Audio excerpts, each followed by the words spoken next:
सुरक्षा के लिए, आपके बच्चों की सुरक्षा के लिए बहुत महत्वपूर्ण हो सकता है। साथ ही साथ अगर बच्चे किसी वैन से स्कूल आते हैं तो ये ध्यान रखें कि वैन की जो खिड़कियां होती हैं उनसे अपना हाथ या अपना सिर किसी भी स्थिति में बाहर ना निकालें। अगर वाहन में जाली लगी है तब तो वो काफ़ी सुरक्षित है, अगर नहीं लगी है तो उस वक्त में उन्हें इसका ध्यान रखना है। साथ ही साथ जो बड़े बच्चे हैं वो अपने से छोटे बच्चों का गाड़ी में और रास्ते पर चलते वक्त पूरा ख्याल रख सकते हैं, क्योंकि उनके पास यह छूट होती है, उनके पास यह समझ होती है कि वह अपने से छोटे बच्चों को गाइड कर सकें। क्योंकि बहुत व्यस्ततम यह सड़क है और जिसके किनारे यह स्कूल है, तो ये बहुत ज़रूरी हो जाता है कि बहुत सावधानी पूर्वक इन चीज़ों को देखा जाए।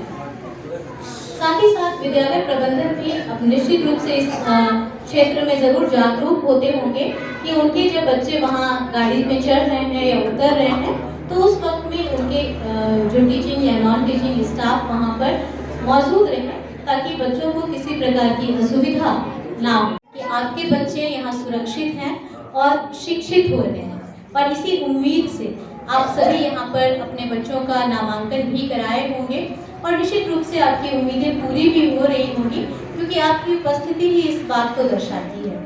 जैसा कि आज एक दिवसीय सेमिनार का आयोजन विद्यालय के द्वारा किया गया है सड़क सुरक्षा और स्वास्थ्य विषय को लेकर, यह माताओं का आना इसलिए भी सुखद है क्योंकि जो छोटे बच्चे होते हैं, खासतौर से 12-13 साल के नीचे तक, उनका अपने माता की देखरेख में ज़्यादा रहना होता है।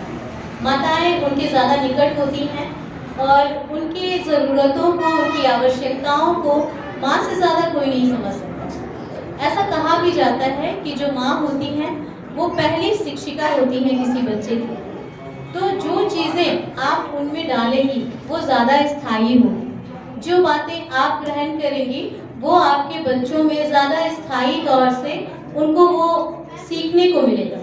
साथ ही साथ आपके व्यवहार का जो परिवर्तन है वो उनके व्यवहार में ज़्यादा आसानी से झलकेगा। आज 2 विषय हैं। पहला है सड़क सुरक्षा। जैसा कि सर ने अपने एक निजी घटना का उदाहरण देते हुए बताया कि कितना असुरक्षित है बाहर घूमना। आप गाड़ी ना चला रहे हैं फिर भी आप असुरक्षित हैं, तो कैसे हम अपनी सुरक्षा, अपने बच्चों की सुरक्षा करें। दूसरी बात है कि बच्चों को हम किस तरह से ट्रेन करें, किस तरह से उन्हें हम प्रशिक्षित करें कि वो सड़क पर चलते समय जो सामान्य नियम हैं उनको जानें और उनका पालन करें। सबसे पहले तो जो हाईवे है उसके आसपास कभी भी बच्चों को अकेले जाने की अनुमति मत दीजिए, क्योंकि गाड़ियाँ इतनी तेज से चलती हैं और बच्चों का मन भी उतना ही चंचल होता है।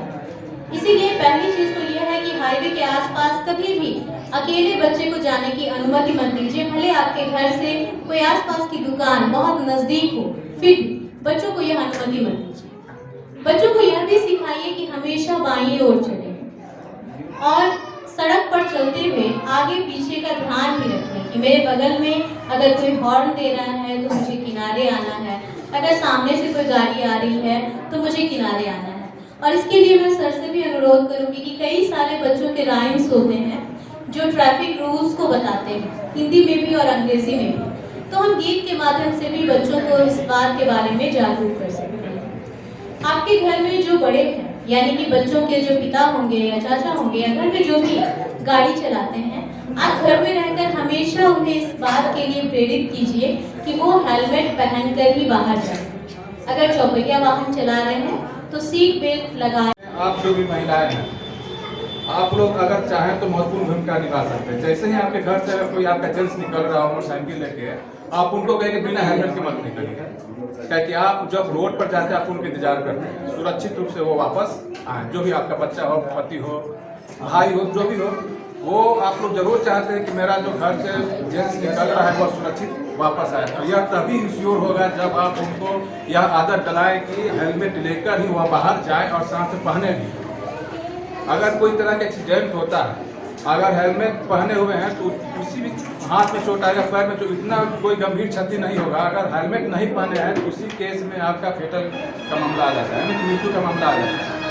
इसलिए आप लोग इंश्योर करें। आप सभी महिलाएं से आज हम शपथ कराएंगे कि आप लोग इंश्योर करेंगे कि आप सभी अपने भाई बेटे पति को हेलमेट पहनने का 100% आदत लगाएंगे, तभी आगे का कार्यशाला का जो भी आज हम लोग आपस में बातचीत कर रहे हैं रोड सेफ्टी का सार्थक हो पाएगा। अन्यथा आप सुन के उधर जा रहे हैं, हम यहाँ बोल के उधर जाए, अगर उसका एक दो भी अगर उससे अगर जिंदगी ना बचे तो हम लोग आज का कार्यक्रम में कोई महत्व नहीं रह जाएगा।